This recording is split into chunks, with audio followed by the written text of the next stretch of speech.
En este primer ejercicio lo que nos dan es un espacio de Hilbert, me dicen vamos a fijar un elemento H de ese espacio de Hilbert, un elemento A, número complejo, y construimos un conjunto de aquellos elementos donde ese producto escalar del elemento X con ese H que está prefijado vale siempre el número complejo A. La primera parte sería como un poco independiente en el sentido de decir, simplemente probar que ese conjunto C es un conjunto cerrado y convexo de nuestro subconjunto H. Vale, pues vamos a estudiar a ver qué pasa con esta parte de aquí. Entonces, para probar que es convexo o cerrado, ¿qué prefieres probar antes? Nos da un poco igual, realmente. A lo mejor convexo es lo más sencillo, ¿no? Porque no hay concepto topológico por ahí detrás, simplemente propiedad. Entonces decimos, mira, en el apartado A comenzamos estudiando o viendo que C es convexo. Para lo cual tomamos dos elementos, un elemento X y un elemento Y de nuestro conjunto C y un elemento alfa que esté siempre entre 0 y 1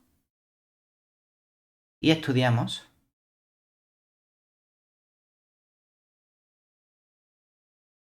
si, ¿qué tiene que ocurrir? Porque cuando hago la combinación convexa de esos dos elementos X y, esa combinación convexa tiene que estar en el conjunto C. Es decir, nuestra pregunta es, si yo cojo alfa por X y sumo 1 menos alfa por Y, ¿eso está en el conjunto C? Esa sería nuestra pregunta. Bueno, ¿qué tiene que ocurrir para que esté en el conjunto C? Nos vamos a la definición. Para que este nuevo elemento que tenemos aquí, todo este alfa X más 1 menos alfa Y, para que eso esté en el conjunto C, pues todo ese elemento alfa X más 1 menos alfa Y, cuando hago el producto escalar de ese elemento con el elemento H que está fijo, debería darme el numerito A, ¿verdad? Esto es lo que tendría que ocurrir. Bueno, pues vamos a estudiar qué pasa con este producto escalar. Es decir, estudiamos cuánto vale ese producto escalar. El de el alfa X más 1 menos alfa Y con el H. Aplicamos aquí la linealidad del producto escalar. Como tengo la linealidad en la primera componente, el alfa lo puedo sacar fuera y nos quedaría el producto escalar del X con el elemento H. Luego sumamos, sigo la primera componente, el 1 menos alfa también lo puedo sacar fuera y nos quedaría el producto escalar del elemento Y con nuestro elemento H. Ahora bien, esos elementos X e Y los hemos cogido del conjunto C. Como los elementos X e Y los hemos cogido del conjunto C, cuando hago el producto escalar del X con el H, este producto escalar nos han dicho que vale A. Y como el Y también está en el conjunto C, cuando haga el producto escalar del Y con el H va a valer también A. Por lo tanto, tendríamos aquí alfa por A más 1 menos alfa por A. Pero claro, el alfa A con el menos alfa A lo puedo simplificar y ¿qué nos quedaría? Se nos cancela, nos queda 1 por A que es simplemente A. Por lo tanto, efectivamente, acabamos de probar que esta combinación alfa x más 1 menos alfa y efectivamente está en el conjunto C. Ya tenemos la primera parte que queríamos demostrar, que es que nuestro conjunto C es convexo. Vamos ahora a lo mejor a la parte un poquito más complicada, que sería probar que el conjunto C es cerrado. ¿Vale? Entonces, para probar que ese conjunto C es cerrado, tenemos distintas formas de estudiarlo. Como es un concepto puramente topológico, uno puede decir, vamos a estudiar el complementario y ver si es abierto. Vamos a calcular la clausura y ver si la clausura del conjunto coincide con el propio conjunto C. O, como en esta asignatura trabajamos con espacios de Hilbert, que son espacios normados, que son espacios métricos, una caracterización que tenemos de que un conjunto sea cerrado es mediante el comportamiento que tienen las sucesiones. Entonces, vamos a hacerlo mediante sucesiones. ¿Qué significa eso? Bueno, pues que para ver que C es cerrado en nuestro espacio H, tomamos una sucesión dentro del conjunto C, es decir, una sucesión x sub n, desde n igual a 1 hasta infinito, que esté contenida en C, que sea convergente a un elemento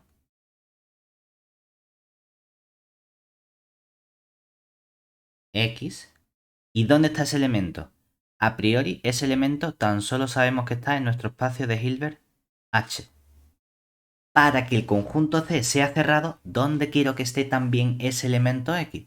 En el mismo sitio que la sucesión, es decir, dentro del conjunto C. Y queremos probar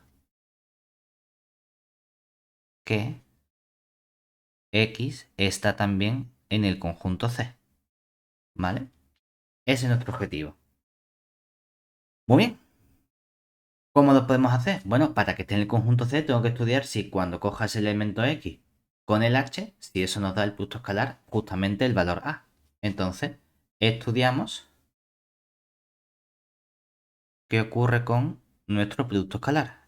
El producto escalar del elemento X con el H. Lo único que sabemos de este X es que es el límite de esta sucesión, ¿verdad? Entonces, lo único que sabemos es que en lugar de escribir el elemento X, puedo escribir el límite cuando n tiende a infinito de estos elementos x sub n y todo eso producto escalar con el h. Ahora viene una propiedad importante que tenemos con nuestro producto escalar o producto interno, y es que el producto escalar o producto interno es una aplicación continua, por lo tanto, puedo intercambiar el límite con el producto escalar y sacar ese límite fuera del producto escalar también, como hacemos con los escalares. Por lo tanto, por la continuidad, podemos expresar esto como el límite cuando la n tiende a infinito de nuestro producto escalar del x sub n con el h. Ahora bien, ¿de dónde estamos cogiendo los elementos x sub n? Del conjunto C. Como cada elemento x sub n está en el conjunto C, cada vez que hago el producto escalar del x sub n con el h, eso nos da, por definición, siempre el valor a, ¿verdad? Por lo tanto, aquí tenemos el límite, cuando n tiende a infinito, de la constante a. Y el límite de una constante es precisamente la propia constante. ¿Qué acabamos de probar? Que el producto escalar de este elemento x con el h también nos da a. Por lo tanto, tenemos precisamente que este elemento x está en nuestro conjunto C. Por lo tanto, como el límite de nuestra sucesión convergente está en el propio conjunto, tenemos precisamente que nuestro conjunto C es un conjunto cerrado. Tengo entonces un conjunto C que es un conjunto cerrado y es un subconjunto de un espacio de Hilbert. Entonces, como C contenido en H es cerrado y nuestro H es Hilbert, tenemos que nuestro C es también completo. Entonces, tenemos un subconjunto C que es completo dentro de un espacio de Hilbert. Y ese subconjunto C completo es también un conjunto convexo. Aquí lo que podemos hacer es aplicar nuestro teorema de mejor aproximación. Entonces, ¿qué sabemos? Como C contenido en H es completo y convexo, fijado cada x perteneciente a nuestro conjunto H, sabemos que existe un único elemento I del conjunto C, que es la mejor aproximación.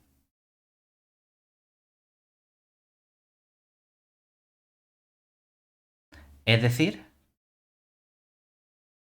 sabemos que ese elemento I se expresa precisamente como la proyección sobre el conjunto C del elemento X. ¿Y esto qué significa? Lo podemos caracterizar mediante normas. Lo que significa es que la norma del elemento X menos Y es siempre menor o igual que la norma del elemento X menos Z, sea cual sea el Z que nosotros cojamos del conjunto C. O también lo puedes caracterizar si quieres con el comportamiento que teníamos de la parte real. Y es que cuando hacemos el producto escalar del elemento X menos Y con el Z menos Y, la parte real de este producto escalar tiene que ser siempre menor o igual que 0 para todo Z que cojamos del conjunto C. Las dos caracterizaciones son válidas, la que más coraje te dé, ¿de acuerdo? Por definición, la mejor aproximación lo que significa es que la norma es la menor posible. Tenemos una caracterización que nos dice que eso es equivalente a exigir que la parte real de este producto escalar sea 0, ¿vale? Entonces, como nuestro conjunto C verifica las propiedades de ser completo y convexo, sabemos que existe esa mejor aproximación. ¿Y ahora qué nos piden en el apartado B? Calcular esa mejor aproximación. ¿De acuerdo? Lo que nos dicen, sea cual sea el punto X, dime cuánto vale ese punto Y. ¿Se entiende? Eso es lo que nos están pidiendo en el apartado B. Elige no un punto concreto, sino sea cual sea el X, hazlo de modo genérico. Entonces, ahora, en el apartado B, dado un X perteneciente a H, queremos determinar cuánto vale Y igual a esa proyección P sub C de X. ¿Vale? Ese es nuestro objetivo aquí. Dar la expresión explícita de esta proyección o esta aplicación P sub C. Entonces la pregunta es, ¿cómo lo hacemos? Porque realmente lo único que sabemos de esta aplicación es que toma un elemento de H y me devuelve un elemento que está en C. Es decir, lo guay es que este elemento Y seguro que está en C, ¿verdad? Eso es lo máximo que sabemos de momento. Ahora bien, de nuestras caracterizaciones, fíjate que realmente tú vas a querer comparar siempre el elemento X menos Y o bien en la norma o bien en la parte real, ¿verdad? Entonces, como voy a tener que estudiar ese elemento X menos Y, pues a lo mejor tendría sentido tratar de buscar una expresión de qué aspecto tiene ese elemento X menos Y. ¿Cuál es el problema? El problema es que nuestro conjunto C es un subconjunto de nuestro espacio de Hilbert, pero no tiene esa buena estructura de espacio vectorial. Entonces, no tengo la mejor situación posible, que sería trabajar con un subespacio vectorial, sino que estoy trabajando con un subconjunto. Lo guay es cuando nosotros trabajamos con subespacios vectoriales, porque entonces podemos hacer combinaciones lineales sin ningún problema, sin miedo a salirme del conjunto o meter la pata en algún lado. Entonces, de algún modo, como nuestro C no es un espacio vectorial, a ver si de algún modo podemos hacer algo con los elementos X o Y, con esa proyección, para trabajar en realidad con espacios vectoriales. Entonces, vamos a pensar en lo siguiente. Vamos a considerar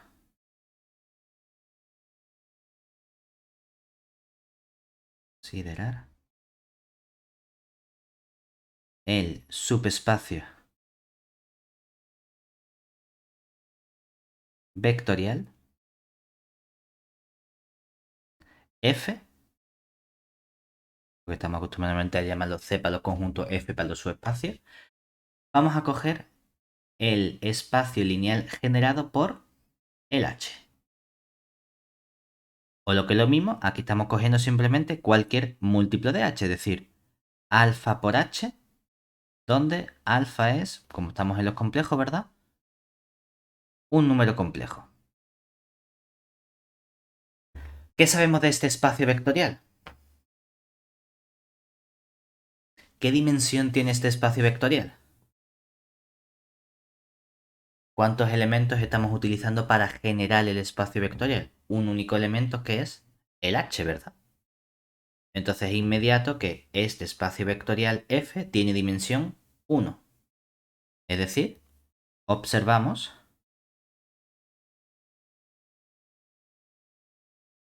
que la dimensión de este espacio vectorial f es 1, que es finita. Por lo que f es un subespacio vectorial. ¿De qué tipo? El otro día hicimos un ejercicio en el que probamos que todos los subespacios vectoriales de dimensión finita eran siempre completos. Esta parte de ser completo es por tener dimensión finita. Y además, en general, también sabemos que todos los espacios vectoriales son siempre conjuntos convexos. Por lo tanto, tengo un subespacio vectorial completo y convexo. Como tengo ese subespacio vectorial completo y convexo, podemos descomponer nuestro espacio de Hilbert como una suma directa de este espacio F y del ortogonal. Es decir, sabemos entonces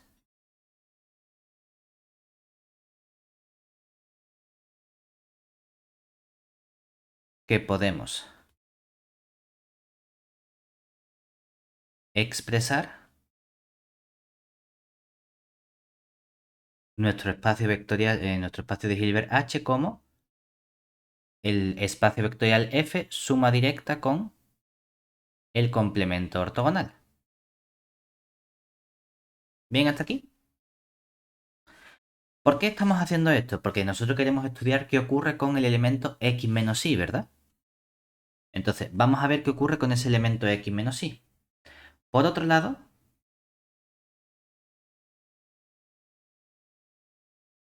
el elemento x menos y, bueno, vamos a ponerlo separado. ¿Qué sabemos del elemento x? Que el elemento x es un elemento que hemos cogido en principio de h, ¿verdad? ¿Qué sabemos del elemento y? Que eso es la proyección sobre el conjunto C del elemento X. Y por definición de la aplicación proyección, eso me devuelve algo que está en el conjunto C, que es un subconjunto de H. Por lo tanto, como H es un espacio vectorial, cuando estudiamos el elemento X menos Y, eso está seguro ¿dónde? En el mismo subespacio vectorial H, ¿verdad? O sea que sé que esto va a estar en H. Pero acabamos de ver que nuestro espacio de Hilbert H se puede descomponer como algo del espacio vectorial F o del complemento ortogonal, ¿cierto? Por lo tanto, sabemos que esto es justamente nuestro F suma directa con el F ortogonal. Lo cual implica que entonces hay dos opciones posibles únicamente, ¿verdad? O bien el X menos Y está en el F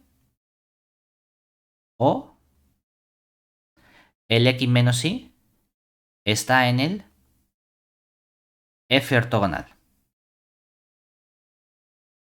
Ahora, ¿pueden darse las dos situaciones? ¿Qué crees?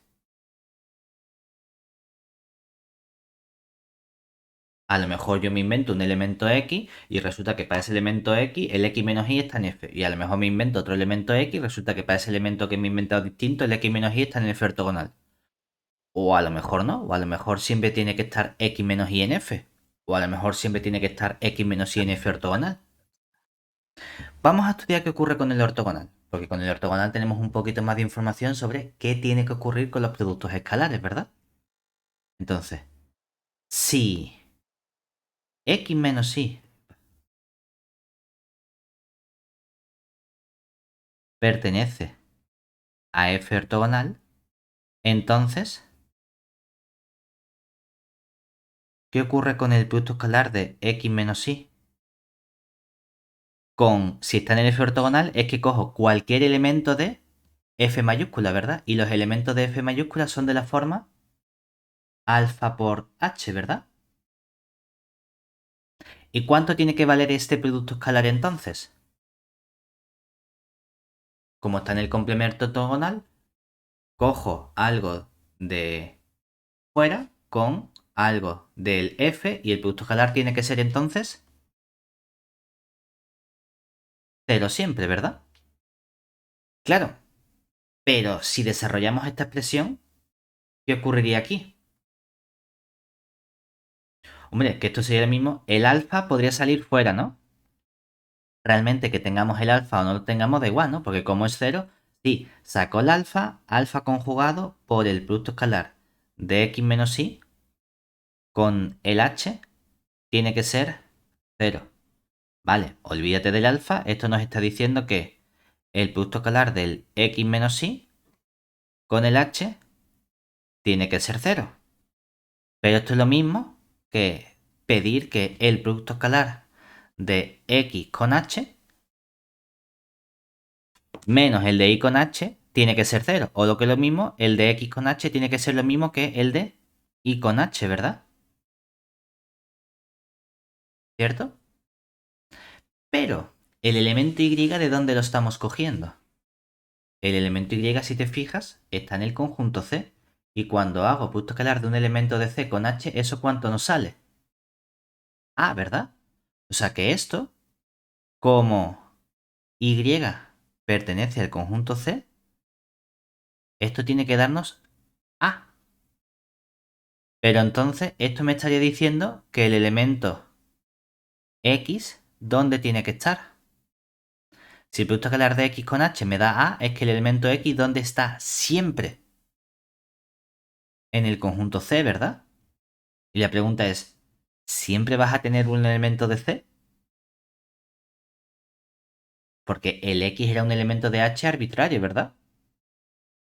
Es cierto que si tú coges el X de C, se verifica esto, pero ¿siempre vas a tener un elemento X de C? No.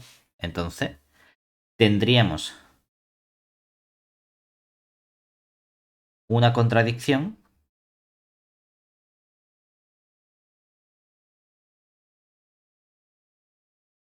cuando escojamos un elemento X que esté en H, pero no esté en C. Por lo que, como esto tiene que verificarse siempre, ¿verdad? ¿Cuál es la afirmación que siempre sabemos que es cierta? Que el elemento X menos Y, ¿dónde tiene que estar siempre? En el conjunto F mayúscula, ¿verdad? Y ahora, ¿qué significa que el X menos Y esté en F mayúscula? Claro, ya hemos visto entonces. Listo. Entonces, que nuestro elemento X menos Y siempre va a estar en F mayúscula. Pero esto es lo mismo que decir que el elemento X menos Y se puede expresar como... ¿Cómo eran los elementos del F mayúscula? Los elementos de F mayúscula son alfa por H. O sea que resulta que X menos Y lo puedo expresar como alfa por H. O lo que es lo mismo.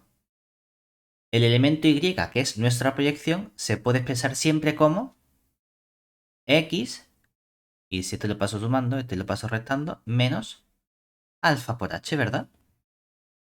Es decir, ¿qué acabamos de conseguir de momento nosotros? Que este Y, que es justamente la proyección sobre el conjunto C del elemento X, siempre se puede expresar como al elemento X le resto un alfa por ese elemento H, ¿verdad? ¿Hasta ahí bien? Y ahora, ¿qué es lo único que nos falta por conseguir? ¿Cuánto vale ese elemento alfa, verdad? ¿Cómo determinamos el alfa? para determinar el valor de nuestro alfa perteneciente a C, imponemos, o más que imponemos, sabemos que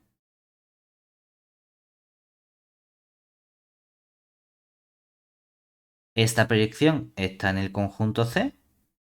Por lo tanto, cuando hacemos el producto escalar de este elemento Y con el H, ¿eso cuánto nos tiene que dar?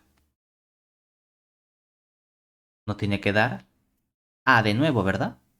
O sea que esto nos da A, sustituimos, es decir, si solo si, el elemento Y hemos dicho que es X menos alfa por H con el H, todo eso nos da A.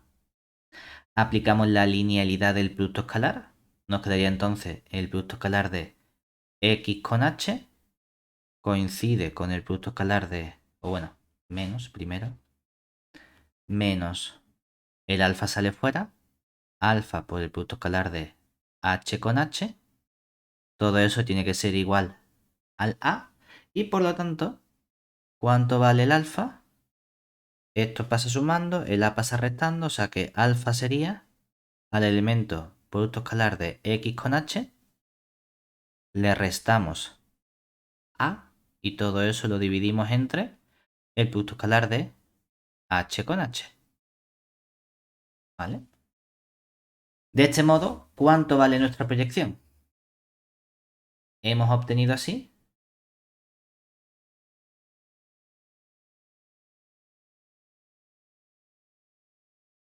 que nuestra proyección Y, o bien proyección sobre el conjunto C de X, que hemos dicho que era al elemento X le restamos alfa por H, nos ha quedado justamente al elemento X le restamos, el alfa ha sido esa fracción que sería producto escalar de X con H, le restamos el A, dividimos entre el producto escalar de H con H y todo eso lo multiplicamos por el elemento H.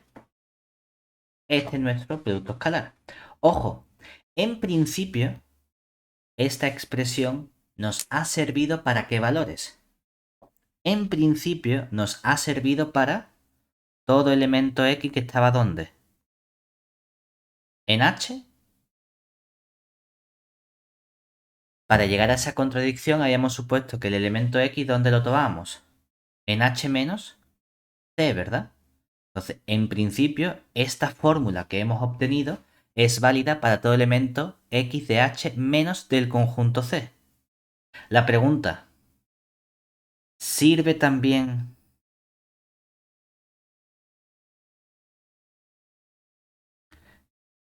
la expresión anterior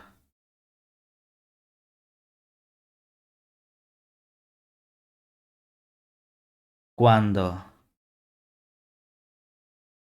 X pertenece a C? La pregunta es si sirve porque tú sabes que ¿cuál es la mejor aproximación cuando el elemento está en el mismo sitio? El propio elemento. Es decir, sabemos que si el elemento X lo cogemos de C, entonces la mejor aproximación Y, que es la aproximación sobre el conjunto C del elemento X, tiene que ser el propio elemento. ¿Vale? Por otro lado, si sustituimos en la fórmula, ¿qué ocurre? ¿Cuánto vale X menos producto escalar de X con H menos A partido HH? Si el X está en el conjunto C, entonces el producto escalar, ¿qué nos quedaría? El producto escalar de X con H nos quedaría A, o sea que nos queda A menos A dividido entre el producto escalar del elemento H consigo mismo. Que esto nos quedaría A menos A es 0, X menos 0 es el elemento X, ¿verdad? ¿Nos ha quedado lo que tenía que quedar? Sí. O sea que resulta que la fórmula anterior, que realmente la estudiamos únicamente para los elementos que están fuera del conjunto, porque si el x está en el conjunto, la mejor aproximación es el mismo, ¿vale? ¿Qué ocurre? Que también nos sirve la fórmula anterior. Entonces, si uno quiere ponerlo de forma completa, tenemos así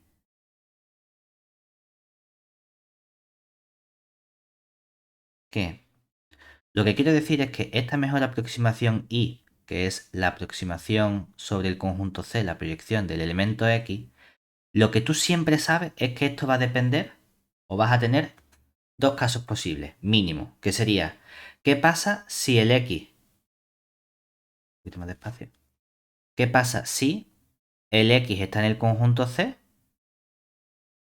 ¿O qué pasa si el X no está en el conjunto C? Es decir, si está en el conjunto H menos el C.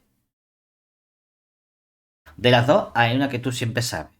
Si el X está en el C, ¿cuál es el mejor elemento de C que lo aproxima? El X, obviamente. Entonces sabes que aquí siempre aparece X. Lo que nosotros hemos calculado ahora es que cuando el elemento X está fuera del conjunto C, la mejor función o elemento que aproxima sería al X le restamos el producto escalar del X con el H, le restamos el A, dividimos entre el producto escalar del H con el H y todo eso multiplicamos por H. ¿Vale? Y lo que hemos visto es que realmente no hace falta que lo pongamos como una función a trozos, sino que esto es siempre coger x menos x partido por h menos a dividido entre h por el h para todo elemento x del conjunto o de nuestro espacio de Hilbert h.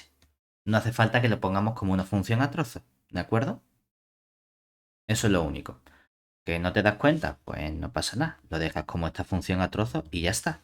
Lo importante es que ya hemos obtenido cuál es la mejor aproximación siempre. Y ahora, una vez que tenemos esa proyección o esa mejor aproximación, nos dice, vale, vamos a hacerlo en un caso concreto. Vamos a coger un espacio de Hilbert concreto, vamos a coger un valor A concreto, vamos a coger un H concreto, a ver qué pasa.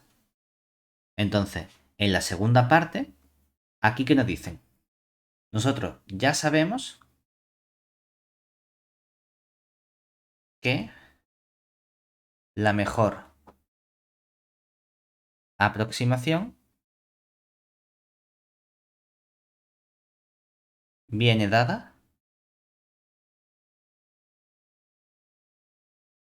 por ¿quién? Pues por coger el elemento y como x menos producto escalar de x con h menos el a partido del producto escalar de h con h. En este ejercicio, ¿qué elegimos ahora? Ahora tomamos el h caligráfica, sería el espacio L2 de 0pi. La función o el elemento x que queremos aproximar, o depende cómo lo queramos poner, el x, ¿quién sería? Esta función f, ¿verdad? Entonces ahora el x va a ser la f. Como son funciones, en lugar de poner x, ponemos f's. No pasa nada. ¿Cuál sería la función h que hemos fijado? La función h de t que fijamos, ¿verdad? Sería el seno de t. ¿Cuánto vale el elemento a? Pues el elemento a, número en este caso real, sería 2.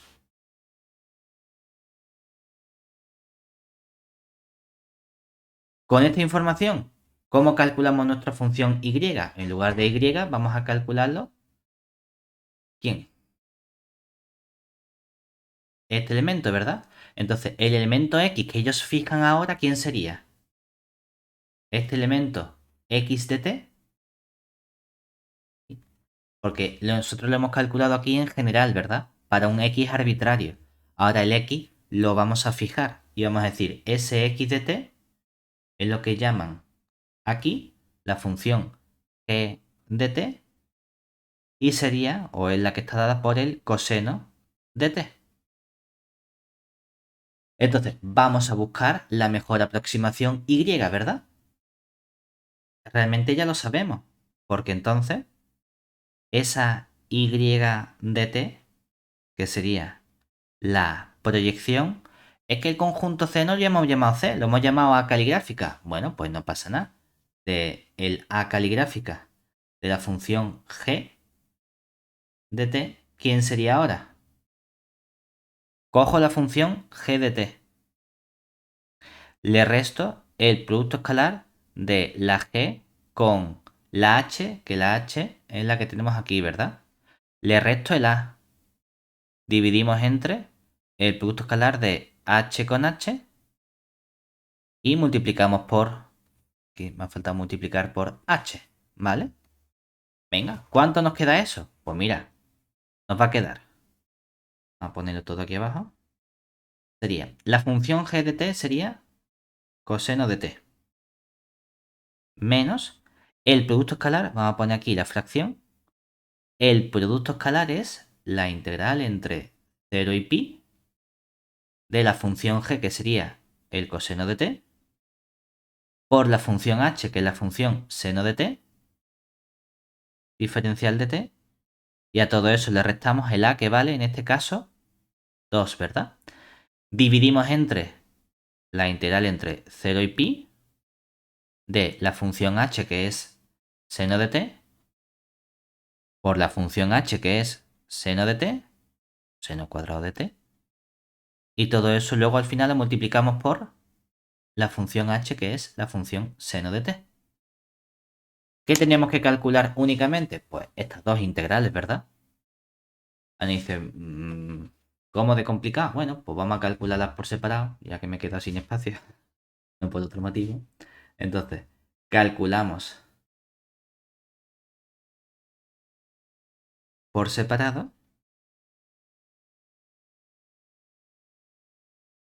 cuánto vale la integral entre 0 y pi de, tenemos la función, ¿cuál era primero? Coseno, venga.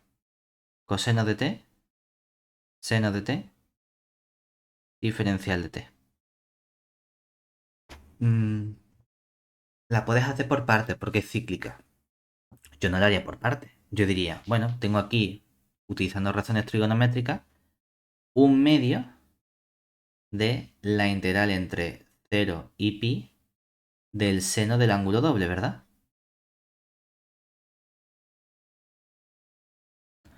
Con esto, ¿qué hacemos?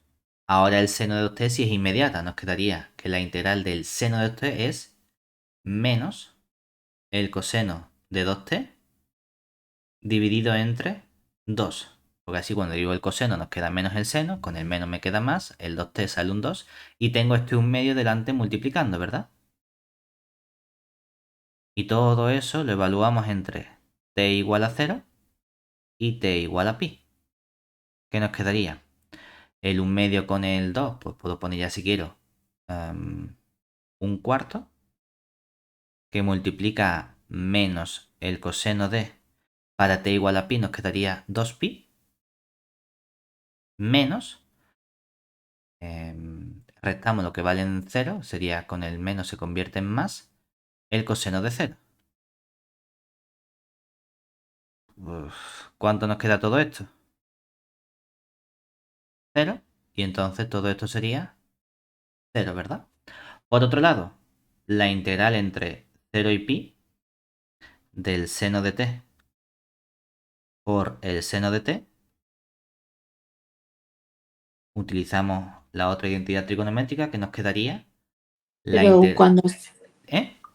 con el valor de la otra integral ya podrías. Bueno, No, porque no aquí sé. hay un menos 2 restando, entonces Ah, tengo que calcular. vale, Si no sí. tuviese este menos 2, si sería 0 por todo, no hace falta calcular esto. Vale, ¿Vale? me había olvidado el 2. Entonces, aquí nos quedaría 0pi. Esto en realidad es simplemente el seno al cuadrado. Utilizando la identidad trigonométrica la podemos expresar como 1 menos el coseno de 2t dividido entre 2. Todo eso diferencial de t. ¿Qué nos quedaría entonces? La integral de un medio es inmediata, ¿verdad? Integral de un medio entre 0 y pi nos quedaría pi medios. ¿Qué ocurre con la integral de menos el coseno? Nos va a quedar menos el seno, ¿verdad? Pero cuando evalúe en 0, seno de 0, 0. Y cuando evalúe en pi, seno de 2pi también vale 0. O sea que 0 menos 0 o 0 más 0 o como lo queramos poner, lo único que nos queda es este pi medios, ¿verdad? Luego, ¿cuál es esta mejor aproximación? Esa mejor aproximación I de t nos ha quedado simplemente la función coseno de t menos una fracción donde tenemos 0 menos 2. Abajo nos ha quedado pi medios y todo eso por el seno de t, ¿verdad?